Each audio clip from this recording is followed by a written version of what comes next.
విశాఖ గాజువాక ఆటోనగర్ వద్ద రోడ్డు ప్రమాదం జరిగింది.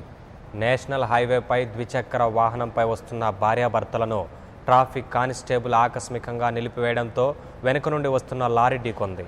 దీంతో భార్య అక్కడికక్కడే మృతి చెందింది. మృతికి కారణమైన కానిస్టేబుల్ను స్థానికులు చితకబాదారు. ఆగ్రహంతో స్థానిక వాహనదారులు రాళ్లు రువ్వారు. ఈ ఘటనతో హైవేపై దాదాపు 10 కిలోమీటర్ల మేర ట్రాఫిక్ జామ్ ఏర్పడింది. ఇక పోలీసులు డౌన్ డౌన్ అంటూ స్థానికులు నినాదాలు చేస్తున్నారు.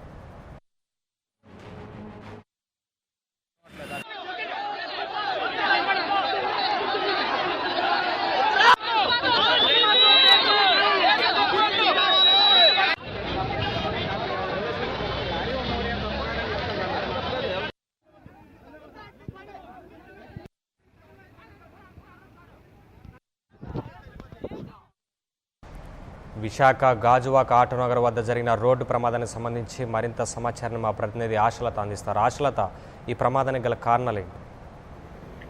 నవీన్, ట్రాఫిక్ కానిస్టేబుల్ అత్యుత్సాహం ఒక నిండు ప్రాణాన్ని బలి తీసుకుందని చెప్పొచ్చు. విశాఖ గాజువాక ఆటోనగర్ హైవేపై జరిగిన ఈ ఘటనతో భార్య కళ్ళెదుటే మృతి చెందడంతో భర్త తీవ్రంగా రోధిస్తున్నారు. మరోవైపు నేషనల్ హైవే పెట్రోలింగ్ వాహనం సంబంధించిన వారు అక్కడ వాహనాల తనిఖీల్లో భాగంగా అంటే లైసెన్స్ లో ఉంటాయన్న తనిఖీల్లో భాగంగా ఈ ఘటన జరిగినట్టుగా తెలుస్తుంది. హైవే పక్కన నిలిపివేసిన ట్రాఫిక్ పోలీసింగ్ సిబ్బందిలో కొంతమంది కానిస్టేబుల్స్ రోడ్డుపైకి వచ్చి వెళ్తున్న ద్విచక్ర వాహనాలు ఆపడం జరుగుతుంది. ఈ నేపథ్యంలోనే హఠాత్తుగా ఒక కానిస్టేబుల్ ఆపడంతో భార్యాభర్తలు ఎవరైతే సింహాచలానికి సంబంధించిన భార్యాభర్తలు ఇద్దరు గాజువాక ఒక ఆలయానికి వెళ్లి తిరిగి వస్తుండగా ఒకసారిగా కానిస్టేబుల్ ఆపడంతో ఈ బండి ఆపడం జరిగింది. బండిని పక్కకు తీసే క్రమంలో వెనకాతలో వచ్చిన లారీ హఠాత్తుగా వారిని ఢీకొనడంతో వెనుకనున్న భార్య ఎవరైతే బండి మీద ఉన్నారో ఆవిడ కింద పడిపోవడం, ఆవిడ పైనుంచి లారీ చక్రం వెళ్ళిపోవడం జరిగింది. దీంతో ఆవిడ అక్కడికక్కడే మృతి చెందారు.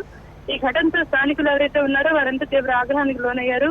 అయితే ఈ ఘటనకు సంబంధించి ఎవరైతే హైవే పెట్రోలింగ్ వెహికల్ ఉందో ఆ వెహికల్ సిబ్బంది అక్కడి నుంచి ఈ ఘటన తర్వాత వెళ్ళిపోవడానికి ప్రయత్నించడంతో ఒక్కసారిగా స్థానికులంతా వాళ్ళని చుట్టుముట్టడంతో పాటు రాళ్లతో పోలీసు ఏదైతే హైవే పెట్రోలింగ్ వెహికల్ ఉందో దాన్ని రాళ్లతో కొట్టడం కూడా జరిగింది. మరోవైపు దాదాపుగా 10 నుంచి 15 కిలోమీటర్ల మేర ట్రాఫిక్ మొత్తం ఆగిపోయింది. హైవే మొత్తం కూడా పూర్తిగా వాహనాలతో స్తంభించిపోయిందని కూడా చెప్పుకోవచ్చు. ప్రస్తుతం కూడా ఈ ఘటనా స్థలంలో దాదాపుగా 200 మంది వరకు గ్యాదర్ అయ్యారు. వీరంతా కూడా చాలా వరకు యూత్ ఉన్నారు. వీళ్ళంతా గొడవ చేస్తున్నారు. ఎవరైతే కానిస్టేబుల్స్ పోలీసుకు సంబంధించిన సిబ్బంది ఎవరైతే పోలీస్ స్టేషన్ వచ్చినా వారిపై రాళ్లతో దాడి చేస్తున్నారు. ఈ హైవేపై కేసులు రాయడం, అది కూడా హైవేపై వెళ్తున్న వాహనాలను హఠాత్తుగా ఆపివేసి ఇలా కేసులు రాయడం వల్ల ఇటువంటి ఘటనలు జరుగుతున్నాయి. ఇది కరెక్ట్ కాదంటూ పోలీసులు డౌన్ అంటున్నారు.